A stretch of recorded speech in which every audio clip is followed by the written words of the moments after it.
প্রবাস জীবন মানে এক ভিন্ন বাস্তবতায় দেশের টান অনুভব করা। দূরপ্রবাসে কাজের ব্যস্ততায় হারিয়ে যাওয়া মানুষগুলোর মনে দেশের সংস্কৃতি, ঐতিহ্য আর গভীর টান লুকিয়ে থাকে। ঠিক এমন প্রেক্ষাপটে প্রবাসীদের জন্য কোনো উৎসব বা আয়োজন শুধু বিনোদন নয়, বরং শেকড়ের সন্ধানে নতুন করে সেতুবন্ধন তৈরি হয়। আসলে বিজয় দিবস তো একটা অনুভূতি, এটা রক্তের একটা এমন একটা অনুভূতি। বিজয় দিবসের সময় আমরা চলে যাই সেই আমাদের রক্তিম দিনগুলোর সময়। তো আসলে এই দেশে বা অন্য দেশে হচ্ছে সেটা বড় কথা না, তার থেকে বড় কথা হচ্ছে বিদেশের মাটিতে যখন আমাদের বিজয় দিবস, সেটার অনুভূতিটা একটু অন্যরকম, অনেক গর্বের একটা বিষয়। আর আমি নিজে অবশ্যই গর্বিত যে মালয়েশিয়াতে এসে বাংলাদেশের বিজয় দিবস উদযাপন করার মতো সৌভাগ্য আমার হয়েছে। প্রবাসীরা শিকড়ের টানে যখন কোথাও একত্রিত হন, তখন সেখানে তৈরি হয় এক টুকরো বাংলাদেশ।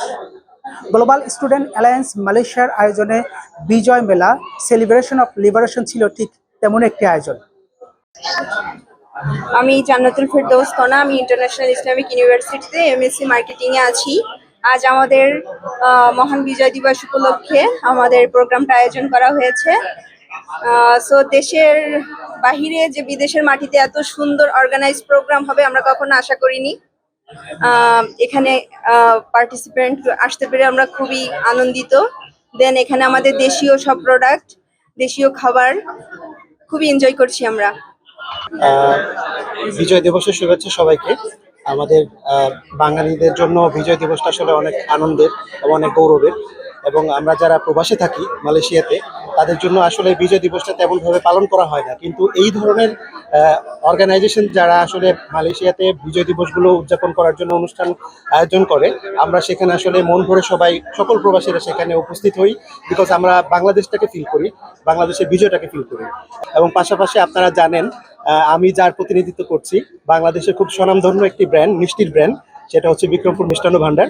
আমরা বিক্রমপুর মিষ্টান্ন ভান্ডারকে মালয়েশিয়া আনতে পেরেছি, এবং আমাদের খুব শীঘ্রই বুকিত বিন্তাং, যেখানে মালয়েশিয়ার সবচেয়ে জনপ্রিয় একটা ট্যুরিস্ট স্পট, সেখানে আমরা বুকিত বিন্তাং ব্রাঞ্চটা লঞ্চ করতে যাচ্ছি খুব শীঘ্রই। এবং সবাই আমাদের জন্য দোয়া করবেন। এবং আমরা চেষ্টা করেছি বাংলাদেশের প্রোডাক্ট, বাংলাদেশের স্বাদটাকে আমাদের মালয়েশিয়াতে যারা মালয়েশিয়ান বাংলাদেশি প্রবাসী আছেন, যারা মিষ্টি মিস করেন, তাদের যাতে সেই মিসের বিষয়টা না থাকে, গ্যাপটা ফিল আপ করার জন্য। পাশাপাশি বাংলাদেশের এই ঐতিহ্য এবং কালচারটাকে আরও যারা অন্যান্য মালয়েশিয়ান বা অন্যান্য পৃথিবীর যেই নাগরিকরা মালয়েশিয়াতে ঘুরতে আসেন বা মালয়েশিয়াতে যারা থাকেন, তাদের কাছেও আমরা আমাদের ব্র্যান্ডটাকে পরিচিত করে দিতে চাই। আজকে বিজয় মেলা 2025 মালয়েশিয়াতে অনুষ্ঠিত হয়ে গেল। আসলে আমরা এই প্রোগ্রামটা খুব স্বল্প সময়ে আয়োজন করেছি। এই প্রোগ্রামে আমরা অ্যাকচুয়ালি বাংলাদেশকে রিপ্রেজেন্ট করতে চেয়েছি। বিদেশের মাটিতে আমরা যারা স্টুডেন্ট আছি, পড়াশোনা করতে এখানে এসেছি, আমরা স্বল্প পরিসরে বাংলাদেশকে এখানে উপস্থাপন করেছি। এখানে আমাদের বাংলাদেশি অনেকগুলো স্টল এসেছে, আপনারা অবশ্যই দেখেছেন। এখানে মৈত্রী, রাঁধুনি, বিক্রমপুর মিষ্টান্ন ভান্ডার, এছাড়াও আমাদের বাংলাদেশের ঐতিহ্যবাহী ঝালমুড়ি, বিভিন্ন ধরনের পিঠা, ফুচকা, চটপটি, এই সকল কিছুই পাওয়া গিয়েছে। এবং এখানে যারা দেশি এবং বিদেশি এসেছেন, প্রত্যেকেই আমাদের এই আয়োজনে খুবই সন্তুষ্ট। এবং আমরা এখানে আমাদের দেশীয় নৃত্য, দেশীয় গান, কুইজ প্রতিযোগিতা, চিত্রাঙ্কন প্রতিযোগিতা এবং এর পরে আমরা পুরস্কার বিতরণী করেছি। আসলে মালয়েশিয়াতে এই ধরনের একটা প্রোগ্রাম করতে পেরে আমরা খুব আনন্দিত। ভালো লাগছে, আর বিদেশের মাটিতে দেশীয় একটা স্বাদ পাচ্ছি আমরা। তারপর দেশীয় এত মজার মজার খাবার ছিল এখানে, প্রতিটা স্টলের খাবারই খুবই মজা ছিল। আর বিদেশের মাটিতে এরকম দেশীয় উৎসব, আবার বিজয় দিবসের, এটা তো আমরা সবসময় মিস করি। মালয়েশিয়াতে থাকলে সবসময় বাংলাদেশকে মিস করা হয়। আমি পরশুদিনও মিস করতেছিলাম যে 16 ডিসেম্বর দেশে থাকলে কত মজা করি আমরা।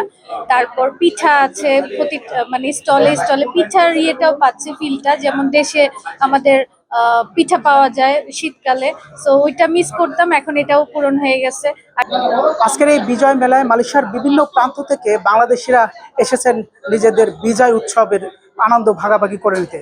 আপনারা দেখতে পাচ্ছেন যে আমার পিছনে অসংখ্য মানুষের হাঁটা চলা, যারা সবাই বাংলাদেশি, এখানে এসেছেন বিজয় উৎসব পালন করতে। এবং বিশেষ করে যখন এইখানে মালয়েশিয়ার বিভিন্ন প্রান্ত থেকে যখন এখানে এসেছেন, বলা যায় যে এখানে একটু বাংলাদেশ তৈরি হয়েছে। এখানে রয়েছে দেশি নানান খাবার রয়েছে, সমোসা, সিঙ্গারা, পিঠা রয়েছে বা চটপটি রয়েছে, মিষ্টি রয়েছে, দেশি বিরিয়ানি রয়েছে, নানা রকম খাবার, মুখরোচক খাবার কিন্তু এখানে যেরকম রয়েছে বিভিন্ন স্টলে। বাংলাদেশিরা আজকের এই বিজয় মেলা যেভাবে উপভোগ করছেন, দেশীয় খাবার খাচ্ছেন, সব মিলে আজকের গ্লোবাল স্টুডেন্ট অ্যালায়েন্স মালয়েশিয়ার আয়োজনে আজকের এই বিজয় মেলায় যেন একটু তো বাংলাদেশে পরিণত হয়েছে। বিদেশের মাটিতে বাংলাদেশের এই উৎসব এবং বাংলাদেশিরা একত্রিত হয়ে দেশের প্রতি নতুন করে দায়িত্ববোধ এবং ভালোবাসা তৈরি হবে এই প্রত্যাশা। S A Sourav, RTV, Malaysia.